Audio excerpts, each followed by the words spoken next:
yet, but people who have come from foreign countries, people from California. We're glad to have everybody here on this special day. And we're particularly welcoming to Arthur. These are times of change, and it's difficult, I think, for some of us to deal with this. But one of the things that's familiar for us is Arthur Thexton. As you know, Arthur has been with us many, many times, and we appreciate and look forward to whenever he's with us. I'd just like to give you a few words about technology. Jim has muted everyone except myself at this point. If you would like to unmute and you say something, look to the bottom of your screen on the left-hand side. There is a mute button, or you can just depress and hold down the space bar, space bar. Secondly, what you're seeing right now is Jim, or that's what I'm seeing. There's on the right-hand side, the upper right-hand side, there's a gallery view or a speaker view. You can adjust that accordingly. If you have any questions, just raise your hand and we'll get you connected. But I think most of the people that are with us today have been with us before, so it's great to have you again. Dickens said, these are the best of times and the worst of times. But I prefer to say, these are the worst of times and they're the best of times. In other words, the order. They're the worst of times because we're going through a tremendous situation where not only the financial situation, but more important to most of us, I think, are the fact that we are losing so many of our fellow citizens. So it's a time that's stressful for all of us, but I think we're going to make it simply because I think it's the best of times.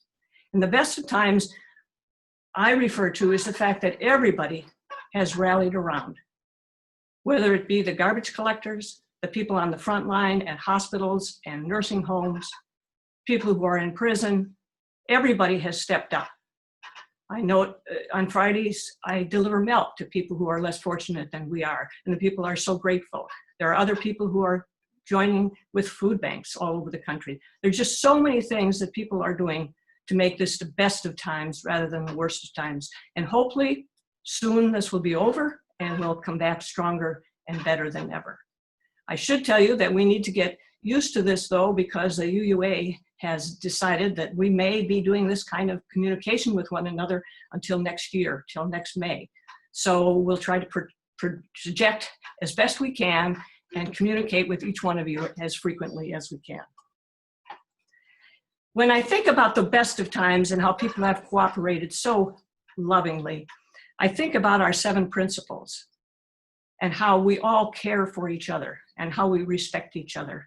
And I think when I see on television or I hear on the news, on the radio, the wonderful things that everybody is doing, I think there are an awful lot of UUs that are out there in our community. There are a lot of UUs throughout the world because the 7 principles that guide us are certainly being upheld by everybody in this situation. Do we have any announcements that we would like to share with one another? If you have an announcement, please depress the space bar. I have an announcement. I'm going to have to do this. I have an announcement. We have settled on June 21 as the date for our annual meeting. So please put that on your calendars, June 21. And we're going to try to set up a town hall style meeting about a week before that to talk about a couple of endorsements that we've been asked to look at by the UUA so that you're aware of and can understand and ask questions about that before we do the annual meeting. The annual meeting will follow the service on the 21st. Thank you. Thank you, Erica. Are there any other announcements? This is Jim. The UU to Vote training that some of us have been going through winds up on this Saturday, and the Wisconsin UU to Vote will have a meeting, I believe, on Thursday. I will post the Zoom connection in the chalice. So any of those that want to really begin to figure out how to work with us on virtual canvassing and contacting, come to the meetings. And certainly we can't overemphasize the importance of voting in this climate. Any other announcements?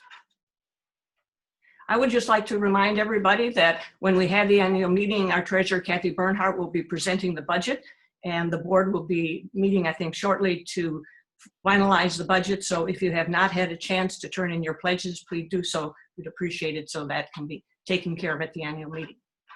And then, excuse me, go ahead, Kim. I have just a newsletter. I don't do a summer newsletter, so June will be the newsletter, and as soon as I have the list from Linda for all the summer speakers, I'll get that out. But if anybody has anything to contribute that will include June, July, and August, please forward it to me. So just wanted to alert everybody that generally that summer newsletter doesn't get out by June 1st, only because we're still gathering speakers. That's it. Thank you, Kim, and thank you so much for everything that you do to keep us all in touch with one another. One more thing I would like to ask of you. We've been doing these sessions now for, I think, 9 weeks. I think this may be the 10th week, and we would like to get the committee who's working on this, would like to get some feedback from you as to how you feel these services are going. Is music okay? Do you like having different people participate, or would you rather have the service leader take care of things? Just any reactions you have that we can improve this, because if we are indeed going to be operating this way for another few months or maybe for most of the year, we certainly want to have a service that meets everybody's needs to the best of our ability. So just send me, you have my email probably, just send me or anybody else that you've heard speaking, just send us some information about what you would like to see different or what things you do like. Any other announcements that people would like to share? If not, let us begin our formal service by lighting the chalice.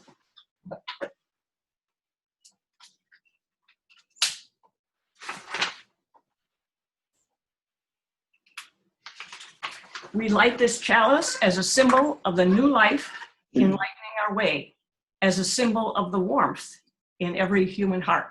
I notice Linda has her own candle she has lit, and I think Arthur has one also. So those of you who might have little candles like that, maybe we could start a tradition of everybody would light their own candle at that point and have it on their desk. Love is the doctrine of this congregation. The quest for truth is our sacrament, and service is our prayer. To dwell together in peace, to seek knowledge in freedom, to share our strength in fellowship, thus do we covenant.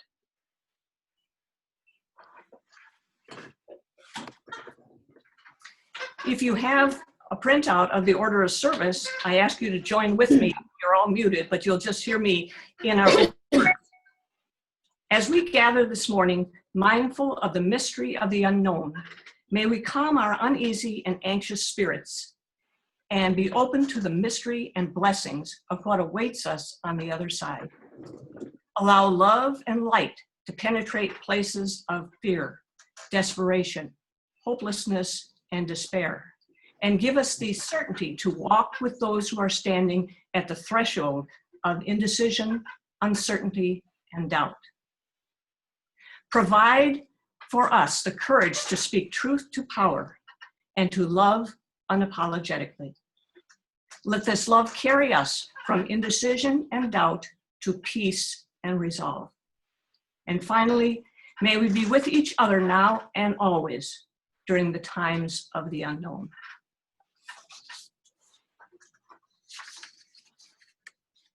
Now, I invite you to sing along for our opening hymn. We're pleased to sing. This is one of the Arthur introduced in one of his favorites. Just as long as I have breath. And for those of you who may have a hymnal at home, it's number 6.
And now I invite you to join us as we share our joys and concerns. This is a very special time.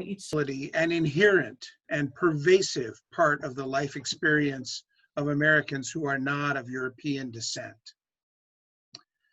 You know, we all, I think, hate being vulnerable or feeling vulnerable, especially those of us who were raised with this ideal of the rugged individualist, you know, the pioneers, the Western frontier, those homesteaders who broke the soil and turned prairie into farmland, people who stood tall and overcame all obstacles to become self-sufficient, productive citizens.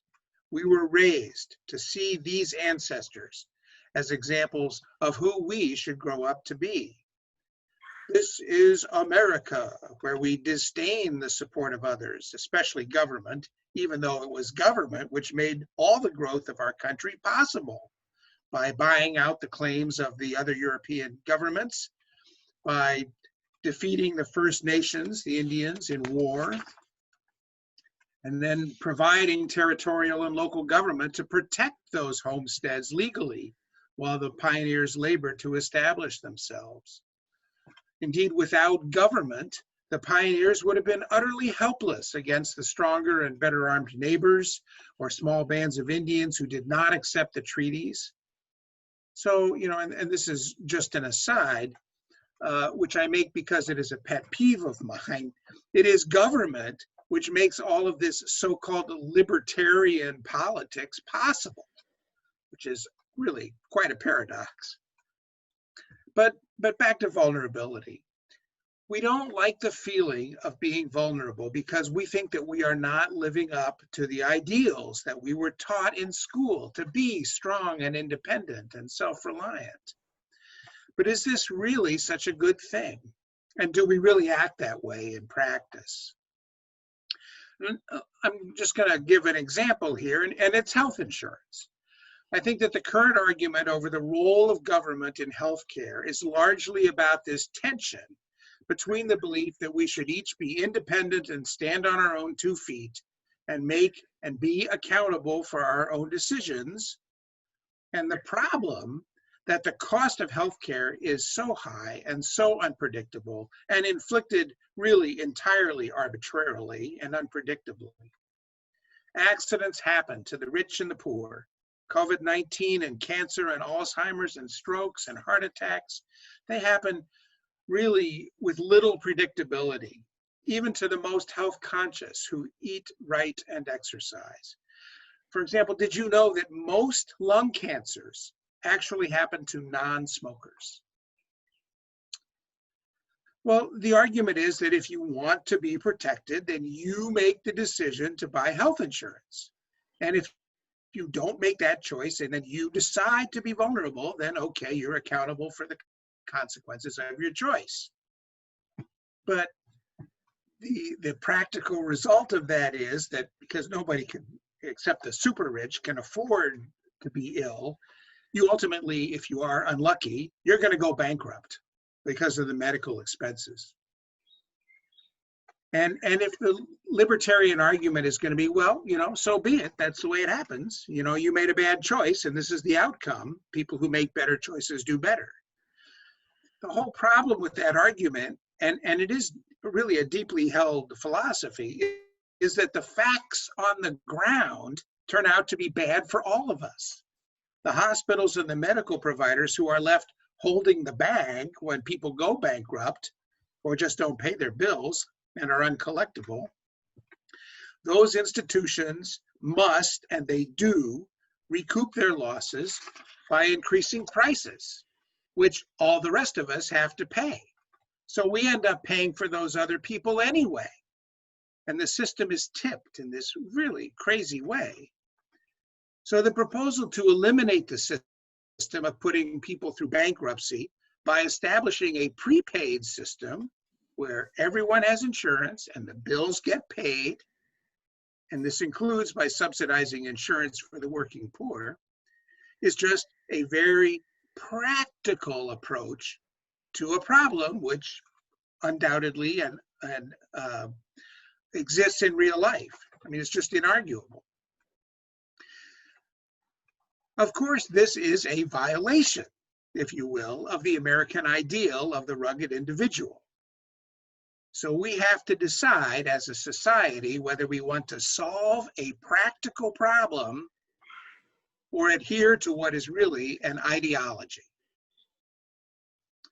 You know, we had this argument about car insurance over the years, and since almost every adult needs a car to get to work or to shop for food or clothing and other essentials, we decided as a society that because car crashes are largely unpredictable and they happen to the rich and poor alike, we decided that notwithstanding the importance of individual freedom, we were going to require at least a minimum of liability insurance. You know, so we have demonstrated that we can overcome ideology to deal with a practical problem, a problem of vulnerability. This tension between individual responsibility and vulnerability plays out every day as we make decisions which balance our desire to minimize risk and our desire to maximize our freedom to do as we please. We cannot be entirely free in the sense of having license to do anything irrespective of other human beings, nor can we ever be invulnerable to the risks which are inherent in life. So we try to balance in the most practical ways we can these two issues. Now, I selected a career in public service so that I would have job security and good benefits. I'm just not a big risk taker. And my status as a civil servant meant that I had to accept policy decisions, which I did not like, and I had to work for people with whom I disagreed politically. But that was the balance I chose. You know, and I was very grateful for that choice when 9 years ago I had that series of blood clots, which are still unexplained, and which put me in the hospital for 6 weeks, killed my spleen in my hand, damaged a kidney, injured the nerves in my feet. The bills exceeded $60,000, and my share was zero.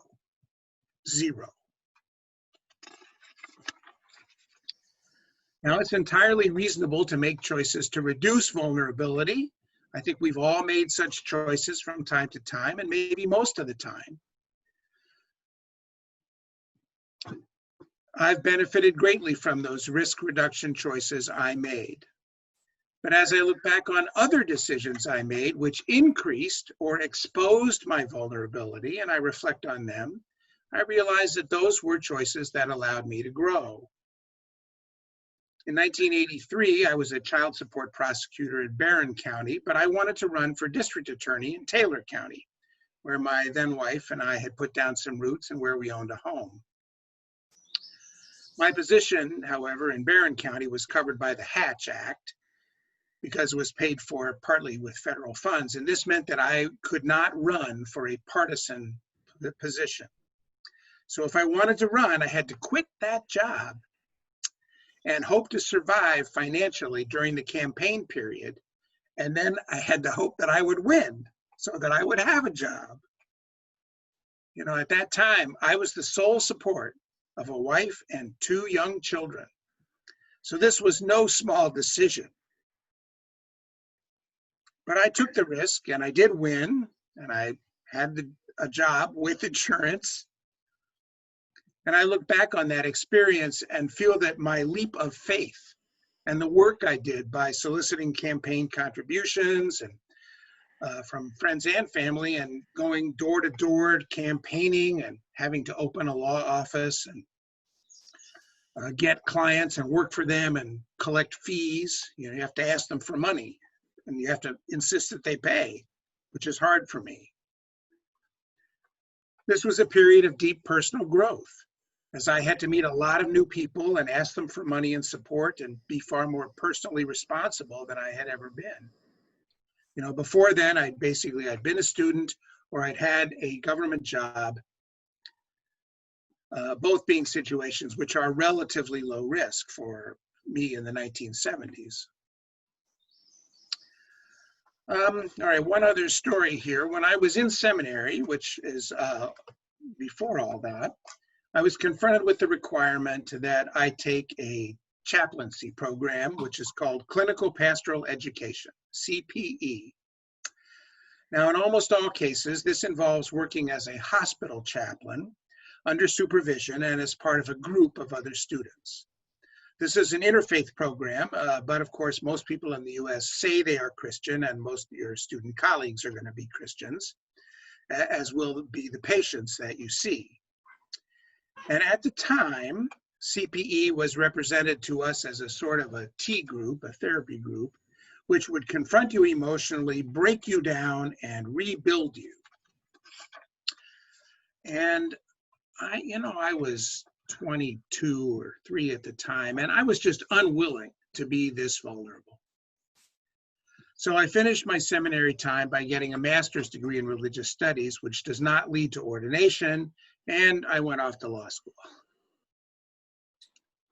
But spring forward 25 years later, when I'm working for the state and helping found the James Reeb congregation in Madison, I have the feeling that I have unfinished business. Now, by then I was more emotionally mature and also functioning as a lay minister at Reeb. So I looked up what CPE programs were available. And I learned that it no longer sought to demolish and reassemble the participants emotionally. So I took the emotional risk of taking the training, which did require serious introspection in the company of those who were far more conservative than I am theologically speaking. And I had to learn to pray with Christian patients and also Jewish patients. And I learned a lot. And I feel that I grew spiritually because I was willing to be vulnerable. Although those are 2 of my stories, but I want to point out that others in history have similar stories, and they've made a real difference. I think first of the Reverend Dr. Martin Luther King Jr., whose commitment to nonviolence, to making himself personally, physically vulnerable in a very public way, and how by accepting the risk of physical injury and insisting that others do so with him, he was able to bring about huge changes in the law and in behavior in this country. His vulnerability was his strength. And of course, his predecessor, Mahatma Gandhi, used that same physical vulnerability to win independence from what later became India, Pakistan, and Bangladesh. And then going even further back in history, we think of Jesus, who accepted his vulnerability and embraced it, at least such as are the stories. Whether one believes that Jesus was human, as the Unitarians did from the very earliest days of Christianity, he was divine, as the Trinitarians do, there is agreement that by making himself vulnerable to the crucifixion, Jesus set the example, which demonstrates that vulnerability can lead to ultimate change. Not only did Paul use the story of Jesus to found Christianity, but the Jewish community also was ultimately reformed, much as Jesus intended, by putting the emphasis on love of God instead of making animal sacrifices and offerings to the priests. Now, of course, the Roman destruction of the Second Temple also had something to do with that. But in the long run, the victory of rabbinic Judaism was, I think, due in significant part to the precedents set by the Jewish reformers, of whom Jesus is certainly the best known today. So this can be pretty heady stuff, but these historic examples of opening oneself to vulnerability they're scary, especially considering that all 3 figures I have cited died violent deaths at the hands of others, Jesus by execution, and Gandhi and King by assassin's bullets. And I am not asking you to be that vulnerable. But I am asking you to open yourselves to spiritual growth and maybe other kinds of growth by making yourselves vulnerable, at least in small and medium ways. Show up and put your bodies on the line at demonstrations for causes you support. Open yourself to a friendship with someone who is significantly different from you. The difference can be religious, it can be ethnic, it can be economic or political or all of the above. Show up hungry, as Reverend Nguyen says. Our third UU principle calls us to accept one another and to encourage spiritual growth in our congregations. We can't do this without accepting some vulnerability and the risks that go with that vulnerability. So please think about this and consider how you can open yourself to a greater acceptance of others and to growing your spirit. You know, make a plan and try to stick to it. Share your progress with your fellow congregants who need encouragement with their own plans, as I'm sure you will. And I'll look forward to hearing your stories. May it be so, and good luck. So our final hymn is one that was written by the Reverend Mary Gregolia, a UU minister.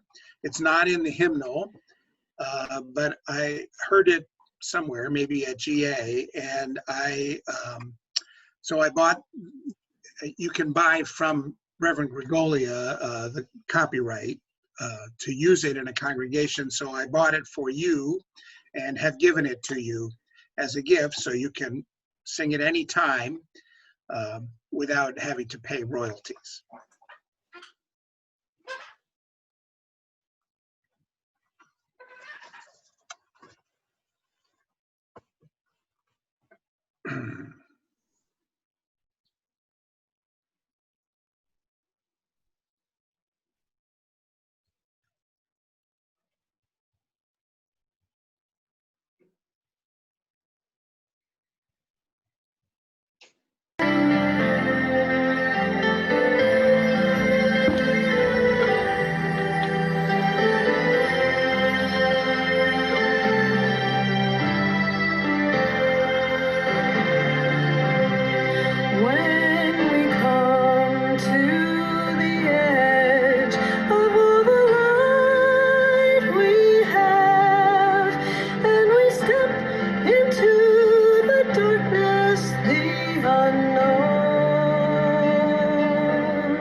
What a wonderful song.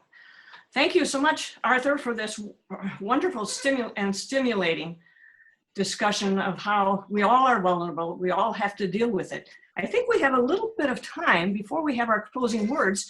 Are there any opportunities? There are opportunities now for you to share if you have any vulnerabilities that you've experienced and you've gone through, or if you have any questions for Arthur. Or if you want to argue with me.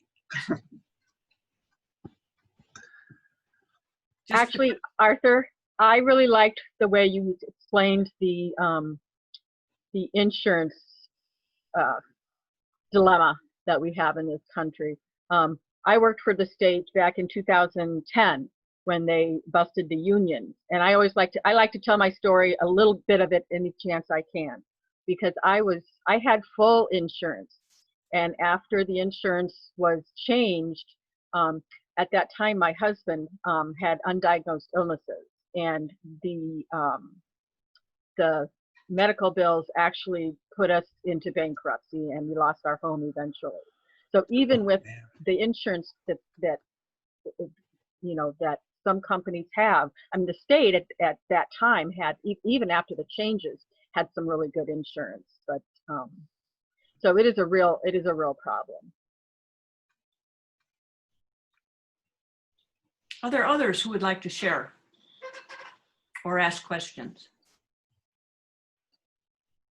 That makes me think of, we are fortunate that vulnerability is a choice for us.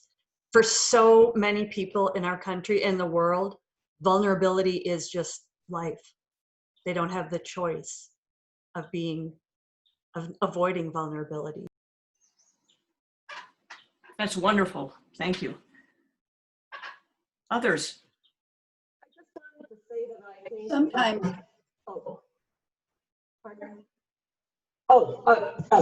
sorry. I know this is the microphone is very directional sensitive. I just wanted to say that I think as I was singing this song, I was thinking of our fellowship when we were 12 strong, and we decided to rent our first place. And it was one of those moments where we just thought, we're going to have to move forward. We negotiated a very low rent starting out, ramping up to $500 a month, and there were 12 of us. And we said, nope, we're going to grow because we're right here on 8th Street. And so we'll take that chance. And so this fellowship has been born out of kind of taking those chances. I remember that old space.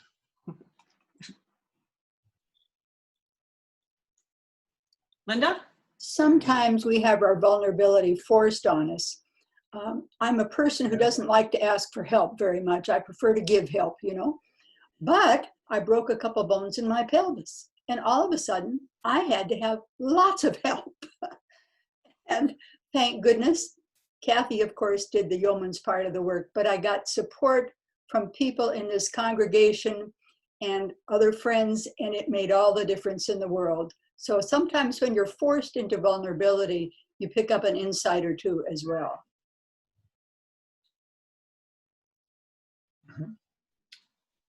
Any other? When you mentioned people are forced into vulnerability, I feel that with what's going on right now, our healthcare workers have been forced into being vulnerable. Our grocery workers have been forced. Our teachers have been forced. There are people left and right that have been forced into being vulnerable through this very, very difficult time.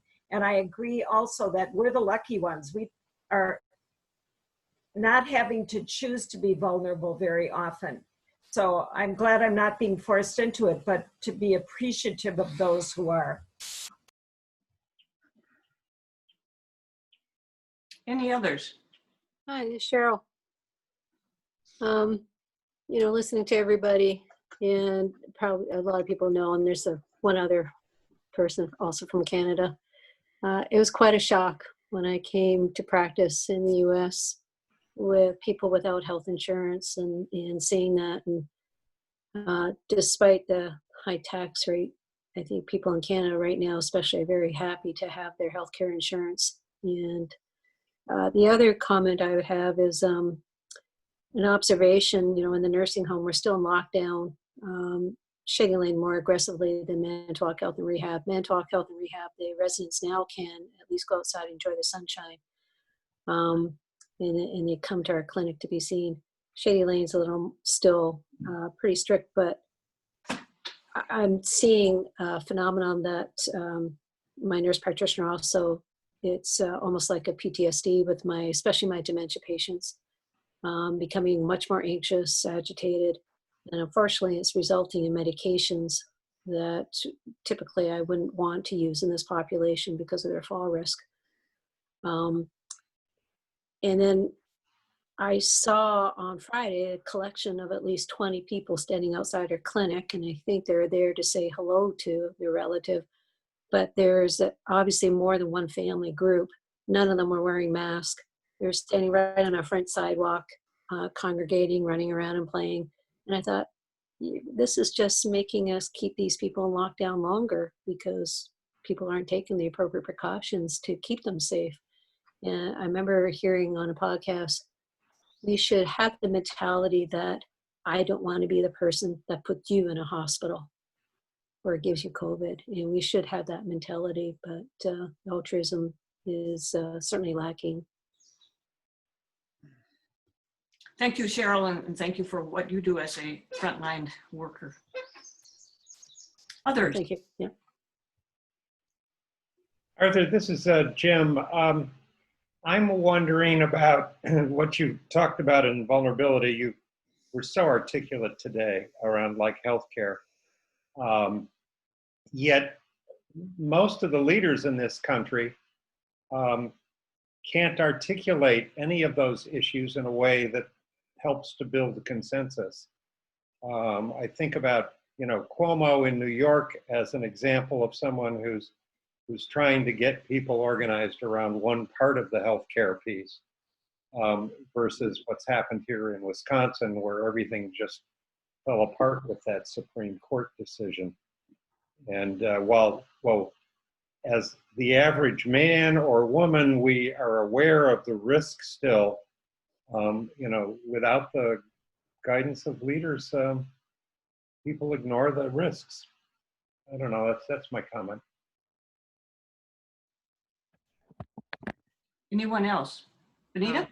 I'd like to share that as an artist, a lifelong artist, I chose a profession that it doesn't just suggest vulnerability. You are immersed in vulnerability and risk taking as far as a lifestyle, because as actors, writers, musicians, you put your best efforts, your best intentions out there, and there's no guarantees. There's no pay for play kind of thing happening. So it's an interesting journey, but and the highs and the lows, but gaining strength from the lows.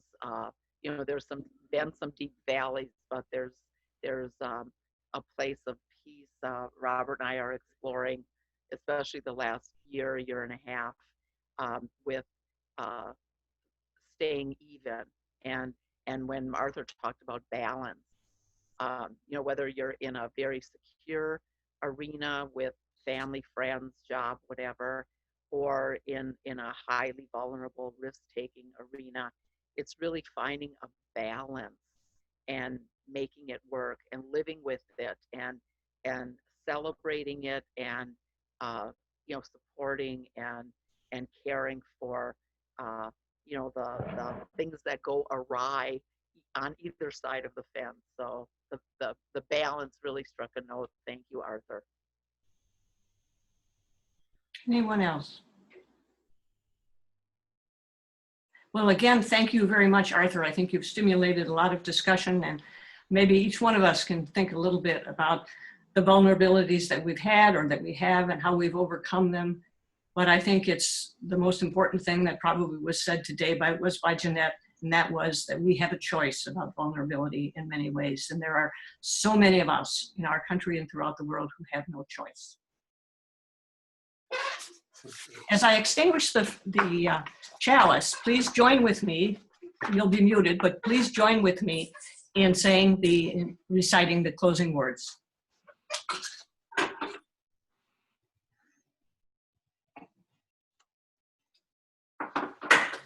And now, as we take our leave, blessed by our connections to one another, may each of us bring happiness into one another's life, and may we remain together in spirit until the hour when we meet again.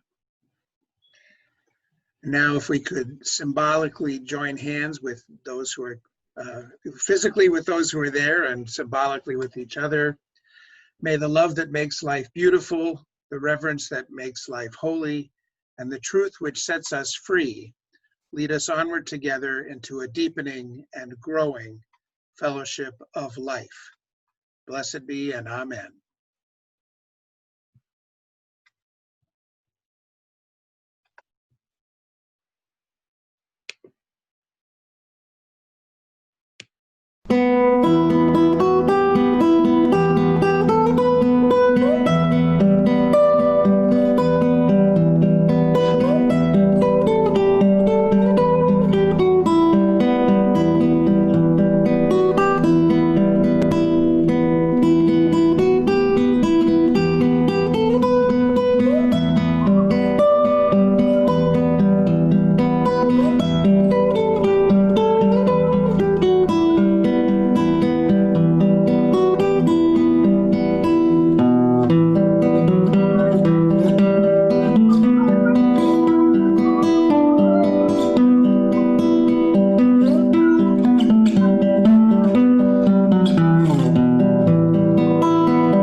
Thank you all for coming.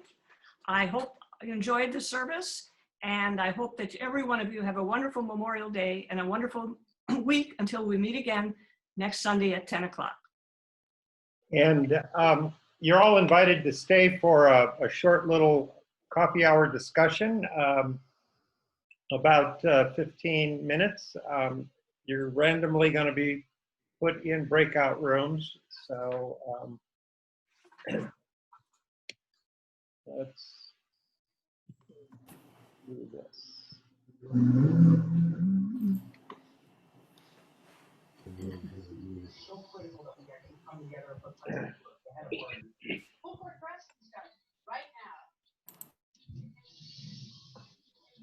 Hello, welcome to Full Court Press. I'm Greta Van Susteren.